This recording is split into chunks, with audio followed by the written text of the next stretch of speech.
ازيكم يا حبايبي، عاملين ايه؟ النهارده كنت هعمل الشوكليت بيستاشيو كنافه الترند الجديد. زي ما انتم شايفين طلع معايا بالشكل ده. طبعا كان فيه شويه اخطاء، بس كان طعمها تحفه جدا جدا جدا. حتى كمان نوع الشوكولاته اللي مستخدم بصراحه كنت موفقه فيه جدا جدا. استخدمت شوكولاته كورونا والبراند بتاعها طعمه هايل هايل هايل.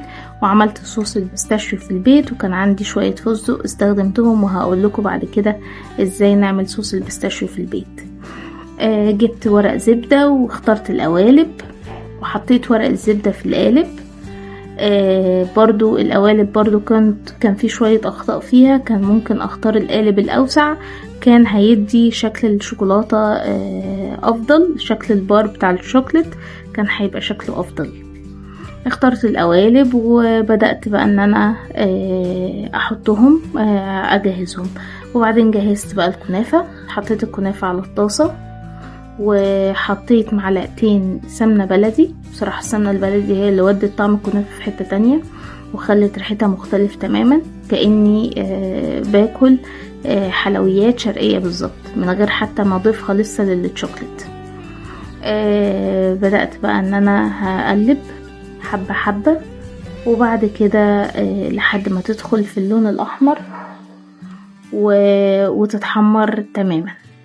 بعد بقى ما تتحمر طبعا هقلبها من غير ما اسيب المعلقة شوية، وافضل اقلبها اقلبها اقلبها.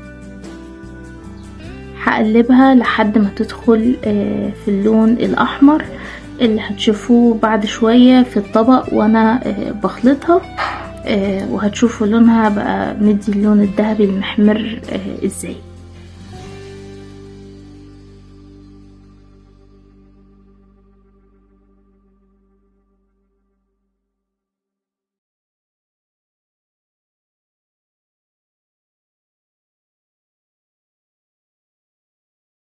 هنا كانت خلاص بدأت تدخل في السوا، وكنت هديها بس دقيقتين، وبعد كده هطفي البوتاجاز. كده هي بدأت تدخل خلاص في اللون الأحمر، قصدي اللون الذهبي الجميل دوت. دلوقتي بقى خلاص طفيت البوتاجاز، وبدأت بقى ان انا افضيها في الطبق الازاز، وهي بالشكل الجميل دوت والريحة كانت فظيعة بصراحة، وطعمها كان احسن، يعني كان احلى حاجة وافضل حاجة بصراحة. خلصنا كده الكنافة، وبعد كده بقى هنتنقل على الخطوة اللي بعدها، وهي خطوة الشوكليت. طلعنا القالب وحطينا ورق الزبدة وبدأنا نفضي الشوكليت.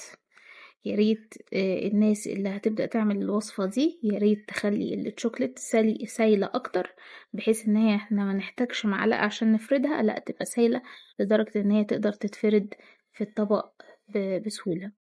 هنبتدي نوزعها بالشكل دوت، وبعد كده هنحطها في الفريزر لفترة. انا اقترح ان انتوا تسيبوها في التلاجة نص ساعة او اكتر. ويا ريت لو في الفريزر بسبب الجو اللي احنا فيه دوت، ممكن ان انتوا تسيبوها في الفريزر هتبقى فترة اطول، هتبقى كده متماسكة معانا، ونقدر ان احنا نحط فوقيها الكنافة. دلوقتي بقى هنعمل القالب التاني اللي هو من غير ورقة الزبدة، وهنبدأ برضو نوزع الشوكليت، وبرضو هنحطه في الفريزر يجمد شوية علشان نبدأ نضيف المكونات التانية ليه.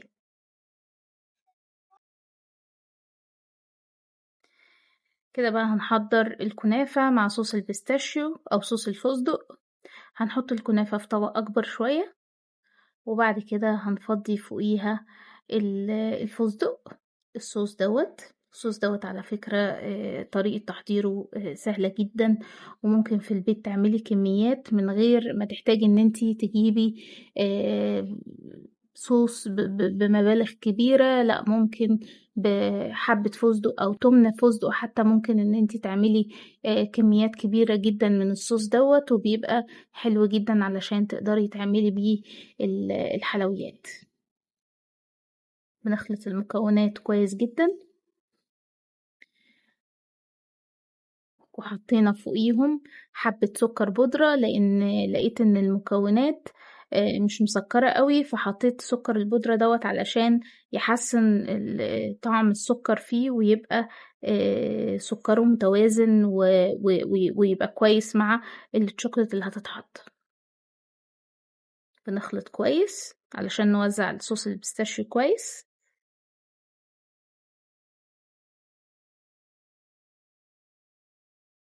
وبعد كده بعد ما بننتهي بنبدأ نطلع الشوكولات من الفريزر، وبنضيف الكنافة صوص البيستاشيو، بنضيف نص الكمية في طبق، والطبق التاني بنضيف بقية الكمية. بعد ما خلاص ما وزعناها هنروح حاطين فوقيها صوص الشوكولات، برضو الكمية اللي فضلت هنحط نصها في الطبق دوت، والطبق التاني هنحط بقية الكمية. وبصراحة أنا ما توقعتش إن شوكولات كرونا تبقى لذيذة جدا كده. هي أتمنى إن يكون الفيديو عجبكم، وده شكلها النهائي. ولو عجبكم الفيديو أتمنى تعملوا لايك وسبسكرايب للقناة، وأتمنى إن يكون الفيديو فعلا عجبكم، واستنوني في فيديوهات تانية جديدة. مع السلامة.